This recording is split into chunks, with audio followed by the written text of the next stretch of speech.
बिस्मिल्लाहिर्रहमानिर्रहीम। अस्सलामुअलैकुम। आप देख रहे हैं ताज 92 न्यूज़ और मैं हूं नाइला भट्टी। नजर डालते हैं आज की अहम खबर पर। शाहानी अकरम की खबर शामिल करते हैं। गैस लीकेज के बायस आग लगने से जाँ बहक होने वाले दो भाइयों के केस में गिरफ्तार जोनल मैनेजर सुई गैस दादू कमरुद्दीन सुरैयो को रिमांड के लिए दादू की अदालत में पेश किया गया।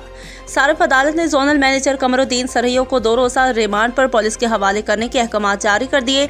सुई गैस इंतजामिया की गफलत के बायस गैस लीकेज के बायस जुबैर कुरैशी, उनके भाई अयाज कुरैशी मस्त हिदायतुल्लाह गोपांग झुलस कर जाँ बहक हो गए।